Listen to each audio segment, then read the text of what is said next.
And hello again for another edition of the Chris Brecht State Farm Insurance Coaches Show. This is Matt Jarvi along with Coach Rocco Dobran. Good to be with you. Oh, great to be here. And coming off a very successful win over the Titusville Rockets. It was just incredible to see.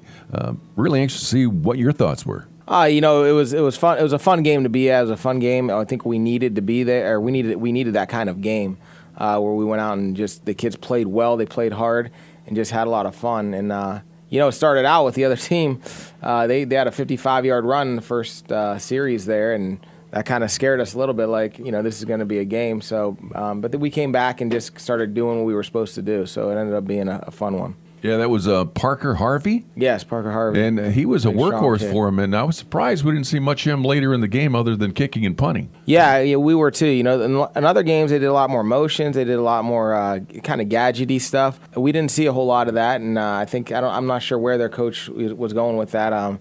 Maybe they were just trying to be basic and just trying to go right at us. Yeah. Maybe they thought we were faster than them, so they were just going to go right at us. I'm not sure. But our defense after that did very well. I think they kind of got in the negative yardage, for the rest of the first half at least after that until we put our twos in at the end. So. Yeah, I wanted to cover that. It seemed like in a short amount of time after that first touchdown you talked about that the Rockets scored, the Spartan defense really seemed to take control of the game and they held on to it pretty well. I mean, I thought they did a pretty good job throughout the game. Absolutely. We just kept getting the ball back. And they didn't turn the ball over very much. We just kept making them punt, and we got good field position a lot of the time. And I think they only had maybe one first down after that, the rest of the first half, and then a couple once our twos and JVs were at the end of the game.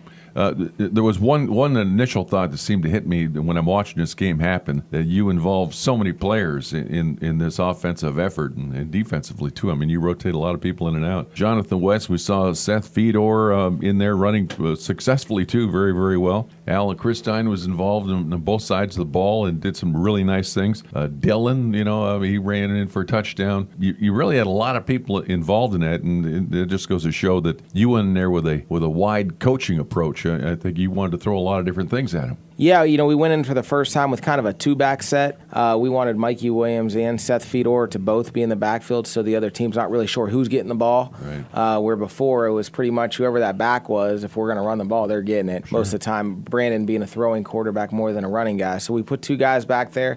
I think that worked very well. Obviously, Mikey had a great game with 300-plus yards. And then Seth had 2 touchdowns. And then in the throwing game, Brandon just got his confidence. A couple of those throws, he had kids in his face, and he stayed calm, made nice throws, and that's kind of on him spreading the ball out. So he did a great job of not saying, I want to throw to this guy or I want to throw to this guy. He's just throwing to the open receiver and making his reads, and ended up being, hey, I got 2 passes to West over here, to 2 or 3 passes to Christine. Kyle Goff caught a pass. So he kind of spread the ball out in that way, and that's just a young quarterback getting better and better each week. I agree, and you could tell there was quite a few of those passes, those successful ones, hit the runner in stride and didn't have to make any movement at all. He just caught the ball and got a lot of extra yardage in it. Absolutely. It helped their yards after the catch. And it was 47-7 at halftime. After that, you seemed to rotate in some other players in the second half. Absolutely. We went in with the game, the halftime plan of let's go score one more touchdown with our ones, and then kind of slowly rotate guys in and get some of them second-tier guys in with the ones until we got to the fourth quarter, and then it was kind of a complete JV switch. But those guys did pretty well, too, getting in there and with the varsity reps, and I think they had a lot of fun playing with the ones and getting in. So a lot of them defensive guys, young defensive guys, were kind of all over the field,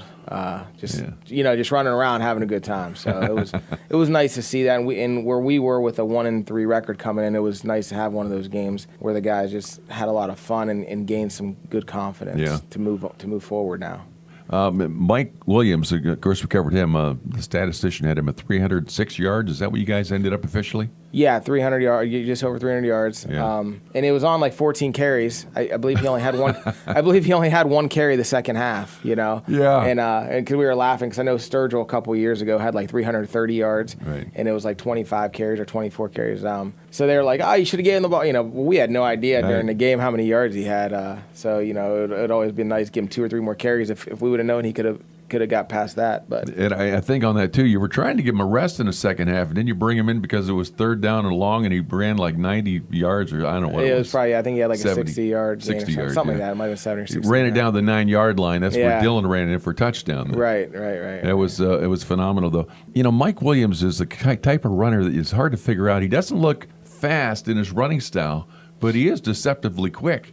There's a lot of times where nobody on the team with the Rockets could catch him. No, he's definitely him and Seth are right around. If they race, they're about the same speed. Yeah. They're both close to that 4.5, 4.6. So they're both very fast. I think Seth got shorter stride, so he looks like he's moving faster. Where Mikey is just as fast. He just has that long stride, so it doesn't look like he's moving as fast. But he really is. He's probably the fastest kid on the team. So he has that ability, and he also has that slippery ability to, like a side movement that kids have a hard time tackling him. Yes, he does. Yeah, and it always works, it seems. Yes. When he pulls that side move to fake somebody out that catches him. It's just kind of slippery. It's not like a real strong cut. It's just like a slippery slide, And it's a unique running style we haven't seen very much of from other players, and he does it very well. He's a special kid. And as you said, Coach, that was a week ago when we talked. That was a defining game for both teams as we moved ahead in PIAA Region 4. We find ourselves right there again probably this week with Corry. Corry was having a lot of problems too. Now they're finally getting a little bit of wind under their wings. They got some with Fairview when they came back and scored all those points in the fourth quarter to upset them by 1 point. So they're finally starting to get some things together. So this is really setting up an interesting game too as we move ahead for homecoming. Absolutely. They have done nothing but improved throughout the year. They got a new coach, so I think they're getting into learning their new system. They got a great amount of kids that came out. They did lose a lot from last year, but like I said, there's still 65 guys on the sideline, so they're doing something right over there. Right. And then, they got confidence. They got a big win against Fairview, and then they beat Northeast, and so they're kind of rolling with some confidence, and that's a good thing. And we're starting to see now that we played some PA schools, so when we watch film, we're kind of got an idea of how guys match up against each other and that kind of thing. Yeah. So it should be a good game and a fun one to watch. You anticipating running a similar type of offensive strategy? You're going to come out with a lot of different weapons, a lot of different looks? Yeah, we're going to do a lot of the things we've done in the past. We just keep bringing stuff that maybe we did week one, and we'll bring it back out this game. And they're a man coverage team, so we want to give them a lot of different looks to try to confuse them. And because they're a young team, But at the end of the day, up front, we're always running the same stuff. So most of the stuff we run with the backfield looks different, but up front it's the same plays. And so it hasn't been hard for the offensive line, but the other guys have fun learning some new things every week. Hey, let's run it this way, or let's run it this way. So, but it'll be the same, a good mix of run and pass. I always believe that you got to have a good mix, otherwise the team's just going to stack the box, or just put everybody in pass coverage if you're going to throw every down. So I think we'd like to have a good mix of run pass every game. Good point. Coach, I wish you the best of luck and with a big win on homecoming night. Thank you. We appreciate it. Well, you've been listening to the Chris Brecht State Farm Insurance Coaches Show on 1360 WOW.